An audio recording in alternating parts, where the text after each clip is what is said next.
अच्छा पहले तो मैं यही कह दूं कि मुझे बड़ा डर लग रहा है आप सबसे हिंदी में बात करने के लिए। आप सबसे या इनसे? इनसे तो बहुत ही डर लग रहा है। मैम हम सबको डर लग रहा है। मैं तो बंदूक साथ में लेके आया हूँ। बंदूक भी छोटी हो गई। हाँ नहीं तो आप माफ कर देना। हाँ नहीं, माफी के साथ शुरुआत करें। माफी के साथ हमको शुरुआत- राणा सर माफ कर हाँ, बिल्कुल बिल्कुल।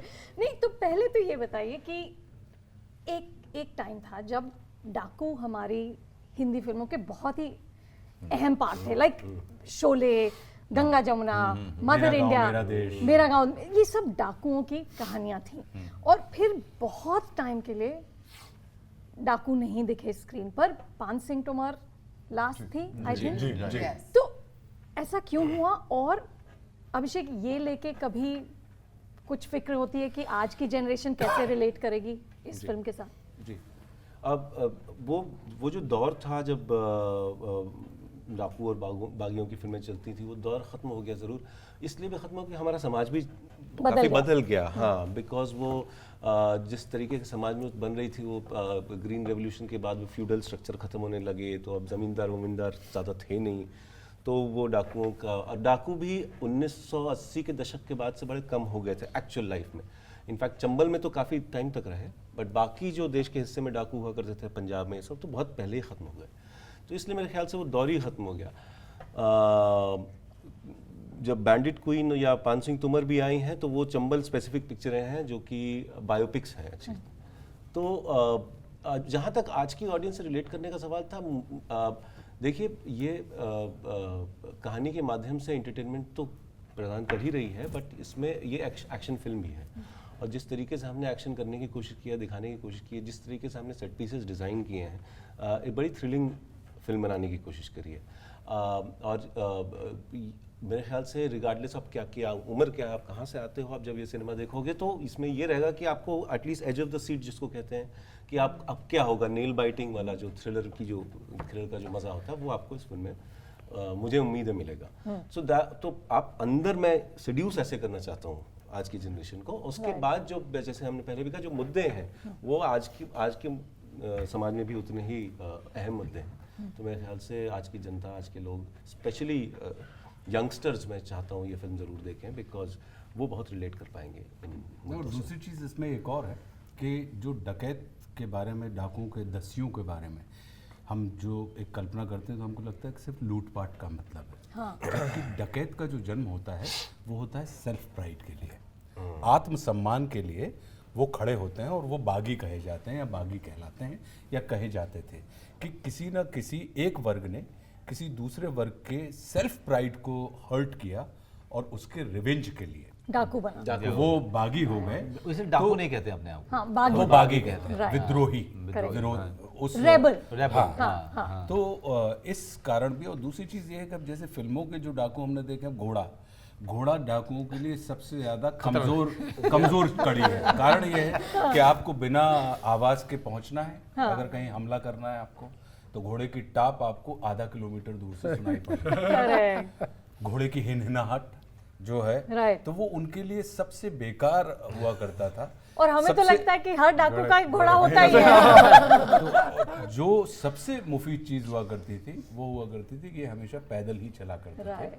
क्योंकि सिर्फ उनको अपनी आप की रक्षा करनी है, अपने कदमों को बट पता है अनुभव, मैंने इसी इनके बाद से मुझे बात याद आई कि जब हम लोग बैंडिट क्वीन कर रहे थे, तो एक जो मान सिंह, जो एक्चुअल मान सिंह था जिसका रोल मैं कर रहा था, वो मेरे साथ रहते थे।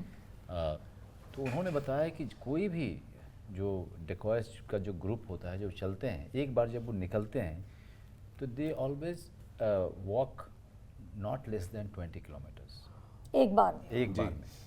तो 20 किलोमीटर्स में अगर मान लीजिए किसी की मुखबरी कर दी, किसी के बारे अगर पुलिस को इन्फॉर्मेशन मिली है, तो वो उस रेडियस से वो सबसे पहले निकल जाते हैं। So they keep changing their place by walking 20 kilometres in any direction that they have to go to, you know. So उसमें घोड़े का तो ये जो सोच चिड़िया है, तो मुझे लगता है कि सिर्फ इसको डाकुओं के हिसाब से ना देखें। इसमें जो इमोशन है, एक्चुअल इमोशन, कि आप you are fighting for your self pride, कि जहाँ पे हथियार का महत्व नहीं है, हाथ का महत्व है।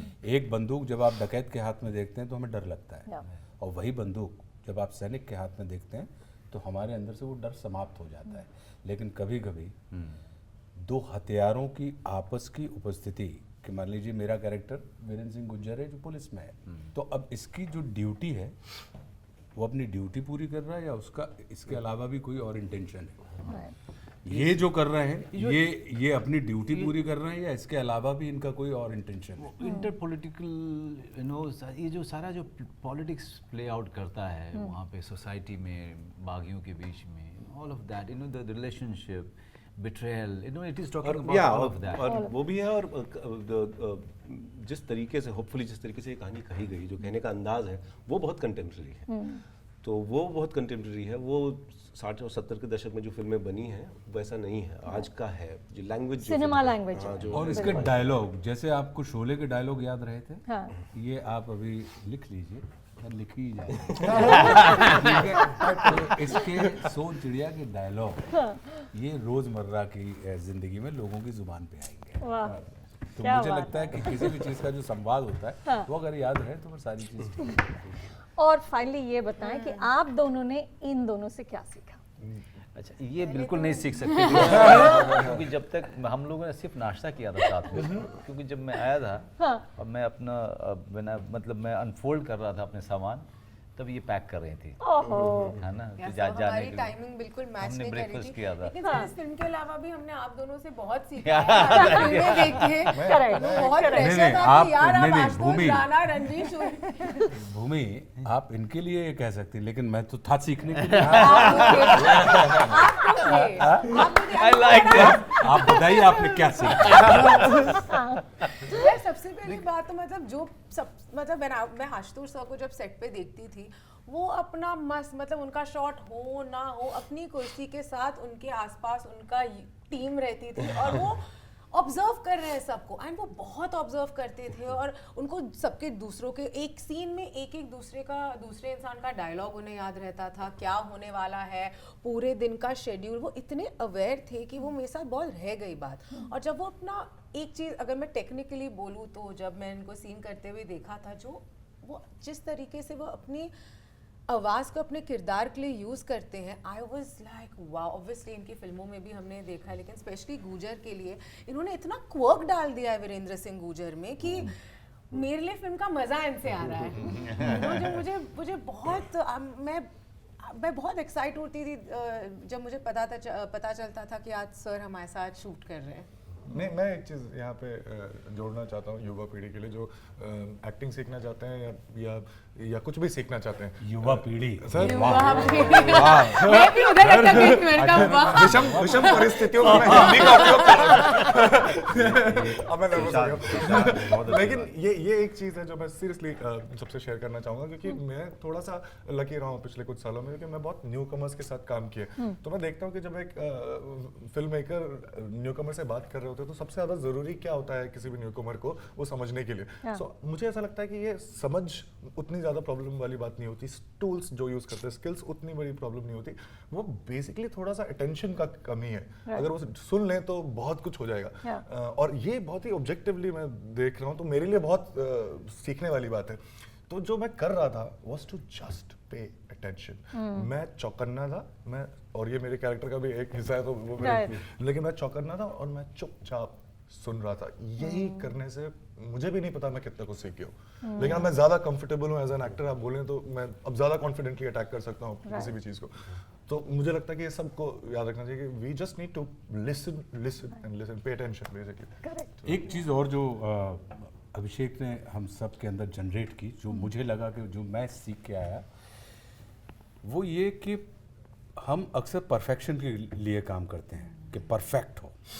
हर एक्टर की मन में ये ख्वाहिश होती है कि यार परफेक्ट करना है।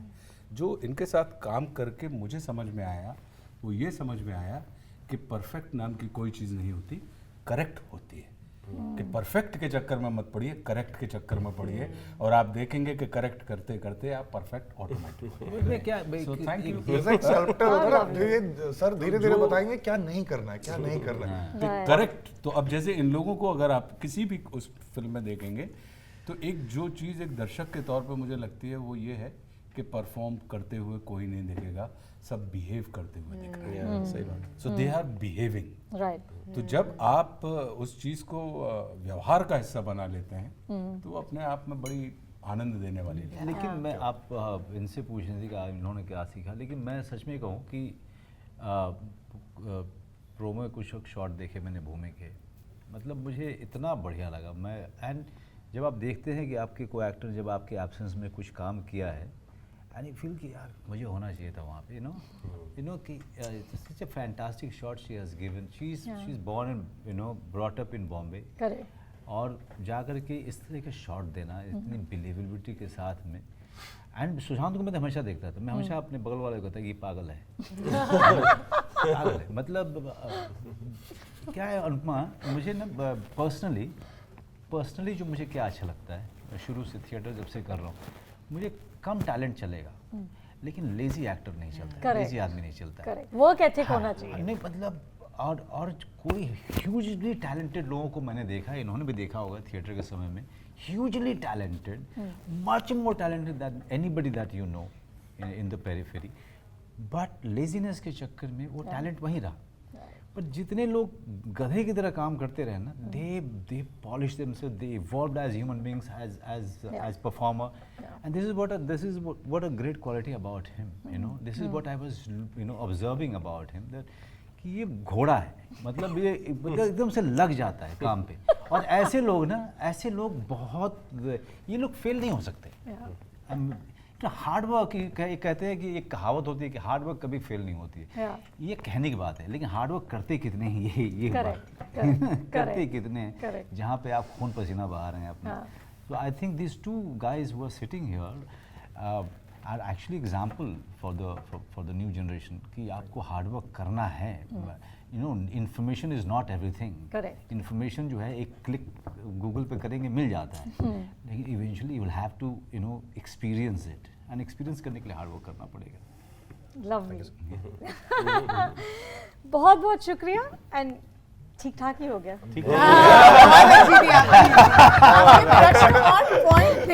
राणा जी ठीक ठाक ही था।